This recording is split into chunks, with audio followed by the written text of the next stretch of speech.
now on view at the Jewish Museum, NYC. The artist Ben Shahn considered nonconformity to be an indispensable precondition for art and social change. Extended through October 26, don't miss Ben Shahn on nonconformity, highlighting the prolific and progressive artist's commitment to confronting crucial issues of his era, from his early social realist work in the 1930s through his later engagement with spirituality in the 60s. The Jewish Museum is located on Fifth Avenue at 92nd Street, NYC.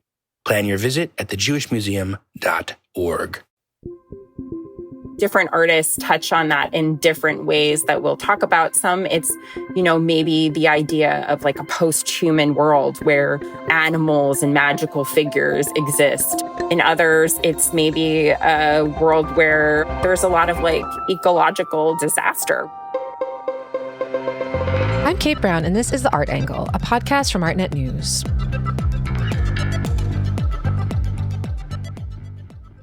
In art, the pastoral has long been a vision of nature as a sanctuary. Think of Arcadian meadows and idyllic countrysides and all the picturesque places untouched by time that you can see at storied museums like the Met and the Louvre. But today in the art world, a new strain of pastoral painting is taking root. My sharp-eyed colleague Katie White noticed that a cohort of contemporary artists have been engaging with pastoral scenes, but using new stakes. Katie has called this movement the para-pastoral, and in a recent piece, she explained how this trend in art is not an escape into the calm countryside per se, but rather a charged and tentative walk through ambiguous terrain. Here, as she describes it, beauty, politics, history, and even danger coexist. Katie joins me on the podcast to take a look at the history of pastoral art and this unsettling presence of the para-pastoral, exploring what's fueling the genre's resurgence and how artists are reimagining natural landscapes for our current times. Hey, Katie, so great to have you on the Art Angle today. How are you doing? I'm doing well. I'm excited to be here. Yeah, me too. You wrote such a great piece on pastoral painting, and there's so much to talk about, so I'm excited to get into it. I would say to start, maybe we could talk about when you started to notice pastoral reemerging as a theme in contemporary art. Sure. So I think it's been happening for the past few years, maybe the past 5 years. We've noticed it over the last few art fair cycles. I'm not the only one on our team who noticed it. And maybe we had a takeaway like, okay, there's a lot of landscape painting out there, but we haven't really been able to make sense of it. And then 2 years ago, I interviewed the Los Angeles artist Emma Webster, who makes these eerie landscape paintings, which are large oil paintings of like a darkened woods. It's very spooky feeling. And her process incorporates VR and scenography. And in talking to her, I sort of got the seed of this idea for the parapastoral. So para in this sense being paranormal, like an alternative world. So that's where it first began to sprout. It's true. We were talking about landscape painting because it did sort of emerge after figurative art as a major trend, but I think you really tapped into what the undercurrent themes are in it, and I'm excited to get into it today. But maybe you could locate it alongside other emergent trends, because it's not really the only art form or aesthetic that we've been seeing that sort of started to idealize the countryside, right? You mentioned in your piece, these virtual trends like cottagecore and tradwife influencing. I think that the parapastoral lives among these in a very kind of disruptive way. So cottagecore has been around the longest. I think it even goes back to kind of the end of the blog world where, you have kind of these visions of women, baking pies. It's very, I imagine like a Hobbit lifestyle, like very doilies, very quaint.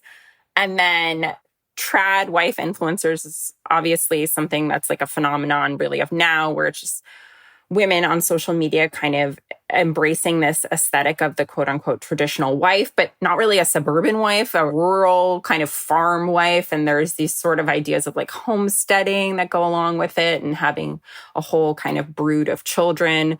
The most famous example of this is probably Ballerina Farm, that there's been some big articles on, where there's this woman, Hannah Nealman, who has 8 children and runs this farm. And then even this, not like relegated just to women. I think like even in the contemporary culture of diets, like ancestral diets, people obsessed with paleo diets, like it's this obsession with protein, oddly, I think all goes hand in hand with this like a nostalgic kind of fantastical view of the past. And I think like the important thing that I just want to say is it's like, it's not entirely new. Like I think of like Marie Antoinette, she had her little Chateau Petit Trianon on the grounds of Versailles, where she would kind of cosplay as a dairymaid. So I think that there's like a historical precedent for this. It's all fantasy, right? Because real rural women living like 100 years ago weren't broadcasting their existence through a cell phone. So there's a bit of farce and definitely a bit of staging to all of it.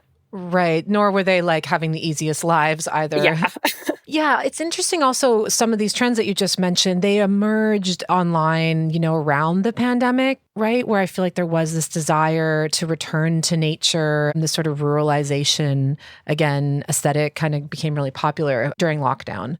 Yeah. And I think that ties into kind of a lot of bigger, darker ideas about like suspicion of medicine, suspicion of the government, this idea of kind of like the homesteader doing things for themselves and homeschooling, even like just a mistrust of kind of like the world of institution, and institution is the city, right? Like these are like ancient ideas that the countryside is pure and innocent and that the city is sinful and corrupt. But the thing that I always am most fascinated by is that these are urban ideas. Like it's an urban fantasy of the rural life, So it's not of the rural experience itself necessarily. Yeah, it's interesting as soon as you scratch under the surface of these pretty scenes that there's something so political about them. And we'll talk more about that down the line, I expect. I'm curious because you mentioned at the top that we were noticing this at art fairs and at exhibitions and the like. Could you maybe track it alongside some other recent trends? There's been, a rise and maybe a fall of figuration and then still life painting. It seems like we're sort of been cycling through art history in a very specific way. I think that there is also just like a lot of intersection between these. We'll talk about this, especially as I talk about this artist, Samantha Joy Groff, who I had interviewed in the past and then included in this article. And she's really at this intersection of figuration and pastoral, parapastoral, where she inserts women from her rural Pennsylvania community into these kind of eerie nighttime landscapes. So I think that there are like actual intersections between some of these trends. And I also think, there's like an argument to be made that it's kind of like the TikTokification of art, where there are these like micro trends that emerge. And I think that maybe there is some substance to that in some cases, but this has been something that's been happening like over the course of years and kind of like slowly burbling up. I think that we're just like at a very strange moment, and sort of artists in the past, they look further into the past to try to find dialogue and kind of pull the past into the present. And so I think that as we're kind of culturally struggling to find our footing, there's a lot of kind of desire to situate or anchor ourselves in sort of different moments of art history. So maybe let's give a definition of what the parapastoral is.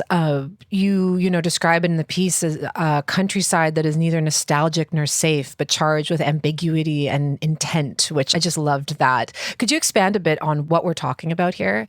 I think that the language of the parapastoral, you have visualizations of rural landscapes, right? Like that's still in keeping with the language of the pastoral, whereas kind of like the fantasy of the pastoral of centuries ago was maybe more idealizing.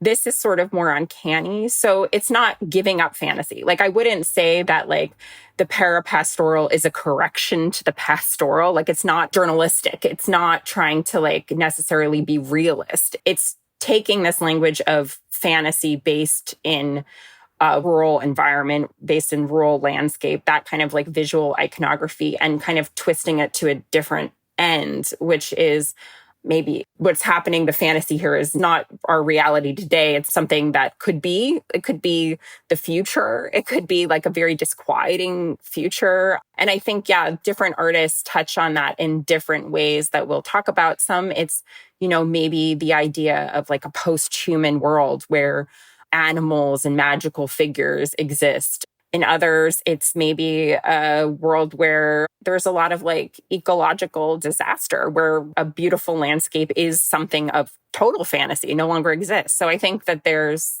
a lot of different ways that they're playing with the idea. Yeah, it's so fascinating that what looks completely realistic and often artists are trying to render as realistic is actually totally grounded in fantasy. And it's sort of, from my understanding, from what I read in your article, always been that way. So maybe let's dive into the history of pastoral art. As I learned from your piece, it stems back to early civilization era. It seems to me as soon as humans began to separate themselves from nature in civilization, they started to long to return to it and romanticize it, right?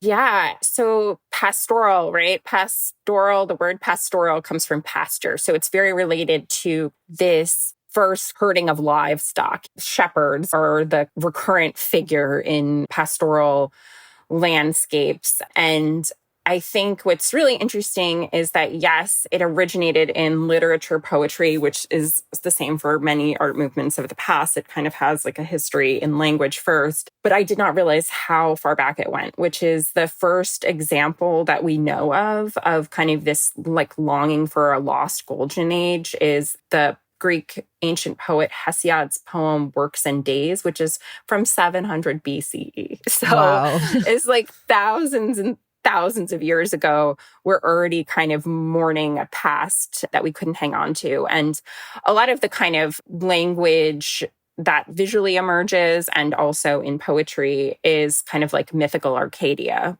It's an imaginary place based on kind of real landscapes in Greece, which was home to the god Pan and Hermes. And so Arcadia has been the model for this unspoiled wilderness in visual arts. And I think really, though there are kind of touches here and there of pastoral going back to ancient times in visual culture, it's during the Renaissance that it really kind of like finds its language that like we know of as today, what we think of as the pastoral. And so what happens in the Renaissance? Like, what does that look like then? The example that is kind of the prototype is Titian's pastoral concert. The landscape is kind of like these rolling green hills. You can see kind of like a little village in the background. And there is a group of 4 figures that you can see that make up the kind of center of the composition. And it's 2 men who are wearing the contemporary dress of the Renaissance. One has a lute, they're playing music, these kind of red, very opulent outfits. I would imagine a troubadour, and then 2 women who are nude and don't really look real. They don't look like they're of the time. They seem like they're plucked out of the myth and thrown into context with these 2 men. And one of the women's faces is totally turned away. And so a painting like this is a painting that would have been purchased by someone very wealthy and probably would have just been displayed in like an urban environment. It's like an urban fantasy of the rural life. It's a projection. An interesting kind of touchstone is that Manet's famous painting, Luncheon on the Grass, which was like kind of a very scandalizing painting in the 1800s, is a direct response to Titian's pastoral concert. But in Manet's painting, one of the nude women, the woman who turns away in Titian's painting, she looks out in Manet's painting and she looks directly at the viewer, and she's very frank and kind of real looking in a way that really upset people. Like, this is like a real woman, not a mythical woman. So I think that's kind of like the language that you get there. And there is a lot of overlapping of the passive female body and the landscape in pastoral art that we can talk about later, and how kind of contemporary artists are toying with that.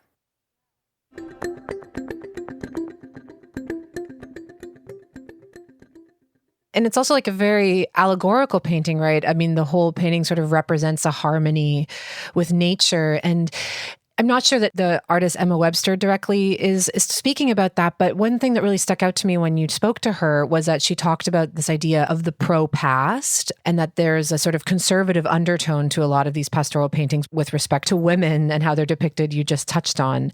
Could you speak a bit about what Webster was touching on with that? Yeah, so Emma Webster's really interesting. She gave me a lot of kind of windows into this idea of the parapastoral, which she said basically she was studying the work of Claude Lorraine, who's this French painter, 17th century, who was painting these very like idyllic scenes of trees and things like that. And she had like a breakthrough moment where she was like, oh, this isn't real landscape. This isn't like painted on plein air. This isn't a painter out in nature. It's a stage setting to make a point. It's all kind of in service to an allegory, whether it's harmony with nature, whether it's, innocence and youth, something like that.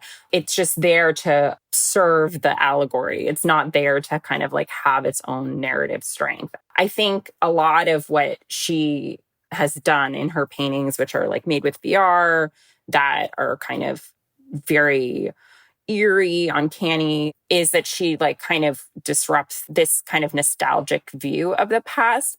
I think that definitely the pastoral has a very conservative, you could say, definitely nostalgic tenor. And I think that's like a big part of our culture right now, is like a valorizing of like a fantastical past. And it ties into really dark ideas of nationalism, purity, who's foreign, who's native. When you get under the kind of pretty picture, it's quite dark at times. I think that she kind of takes this language that's been used to certain ends and twists it. Kind of is like, how can you kind of take back this language of the landscape per se? Because in her paintings, there are no figures, and that is in and of itself quite political, right? I was also looking at the paintings of Albert Bierstadt, who made these images of Yosemite National Park, and this idea of kind of creating wildness that doesn't have any people in it. I mean, that's something that Kent Monkman talked about on a recent podcast that we did with him, where he actually painted in people into some of these, romantic images of the West, as if there was nobody there except for the white settlers who were painting them, these images, right? Yeah, for sure. And I think that that is a big part of the history of the pastoral, is that it takes out what was really there. It's not a real rendering, it's a projection.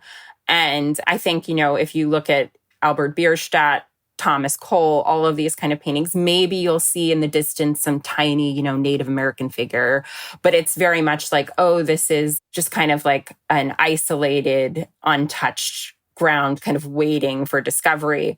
Whereas I think Emma's world is maybe a place where people can no longer exist, where like we've taken ourselves out of the landscape through any number of ecological disasters, probably. So yeah, I think that there is kind of like this strange tension between human presence and connection to the landscape. And there's two kind of British artists, George Wilson and Sholto Blissett, who talk about the kind of relationship between like people, landscape, ownership, that I think is interesting.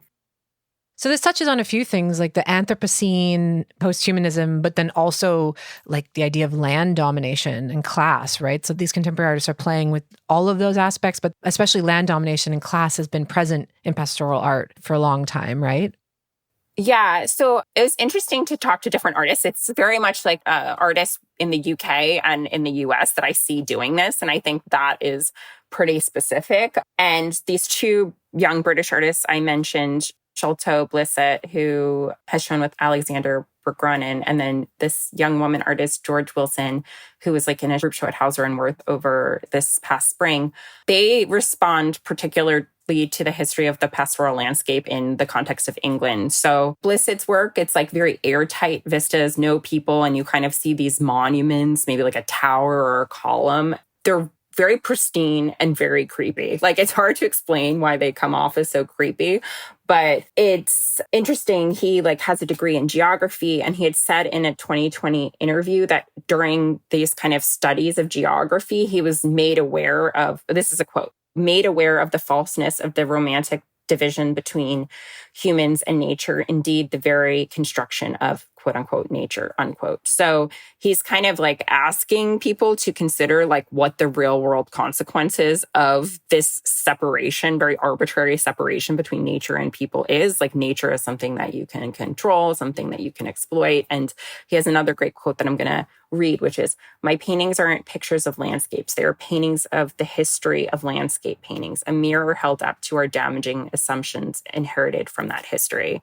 which I think is really interesting. And then this artist, George Wilson, in speaking to her, she was telling me that the genre of landscape was popularized by the landed gentry who were commissioning paintings of their estates, like depopulated estates. So in the late 1700s to the early 1800s in England, there had been land that was like held in common by the population, and people could farm that land to feed themselves.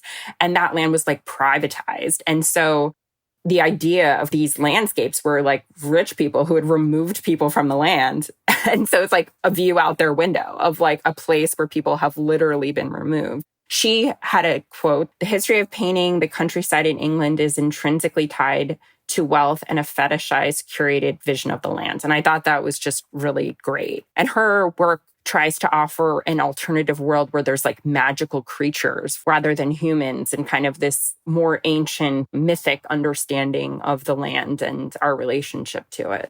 You touched on this in your piece, but I was looking at this painting after I read about it, this great painting by Gainsborough of Mr. and Mrs. Andrews. It's a painting of Mr. Andrew and his wife, and then there's like a blank space where their baby was supposed to go in her lap, and then in the background, there is his land, and it was described as like a triple portrait. It's just a picture of his assets, basically, which is very unsettling, and also kind of gets to the next question that I have, which is about how figures come into these paintings. You mentioned this with the Manet work. There's often something erotic, and also women tend to be painted into these landscapes in very unsettling ways. Could you speak a bit about how figures have emerged and how the eroticism emerged into landscape painting and how artists are subverting that today? I think one interesting kind of precedent for this like erotic in the pastoral art is the French Rococo artist Jean-Antoine Watteau, who I've talked to you about. I really think he's a super interesting artist. And so he kind of like created these frothy worlds of seduction of like the young aristocrats, the well-to-do kids of his age, and they were called like fête galante. So it's like these scenes where young people would kind of be in wooded parks and kind of engaged in these flirtations or whatever. And Watteau is a really interesting artist because he is also pretty disruptive. Like, it's not always clear what's going on is like pleasant, you know? And I think that he's one of these first artists that sort of like really enmeshes this erotic quality into the landscape. And a lot of the artists I talked to for this article mentioned him, which I thought was interesting. One artist, this artist, Jay Carino, who recently had a show at Yosemite in New York, he creates like idyllic scenes, but he like inserts gay men into these landscapes. And he often draws pretty directly, like the paintings will be named after either American pastoral paintings, and he fills them with like queer male bodies. So in that sense, it's subversive, but it also does kind of touch on the history of, you know, gay experience where people would have to kind of like leave and have these kind of like interactions outside of the view of history. But there's something threatening to the paintings too, like the idea that it could collapse quite quickly. And he talked a little bit about that when I interviewed him, just that there is like a sense of threat that this could collapse at any moment. And then Samantha Joy Groff, I mentioned her, but she paints women from her rural community in Pennsylvania, often women who are Mennonite, which is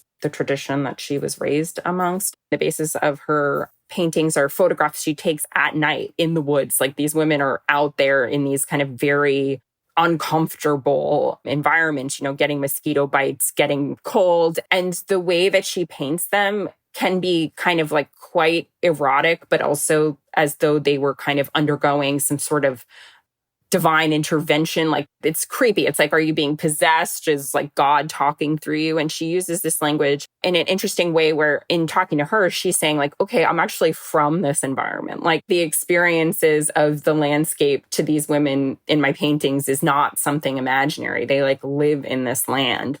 And that it's not always so pretty, you know, that there are really dark things that happen there. It's funny because even those images, sometimes like the relationships between the women can be like very ambiguous. It can kind of border on like sexual. So I think there's a lot of kind of toying with that imagery. And yes, and one other artist I talked to, Vera Ilyatova, she is from Russia and she moved to the US, New York as a teenager. And it's these kind of like spaces that exist between worlds where it's women in these landscapes. And maybe you'll see some like Soviet towers in the background. And for her, it's kind of like this place of imagination, like a women caught between worlds. both like imagining kind of the fantasy of the United States as something magical and then getting here and realizing, okay, like this is not exactly what I thought it was either. It's really fascinating stuff. Yeah, her paintings are very haunting, as are Joy Groff's. What I've sort of taken away from this is that pastoral painting tends to crop up when society is going through some major turning point. It seems to be a way of using the pastoral to talk about a society in transition. And that's a time where people start to really like yearn for the past, maybe, however realistic their visions of the past are. I'm curious, does that resonate? Why do you think that this is having such a resurgence right now with collectors and viewers?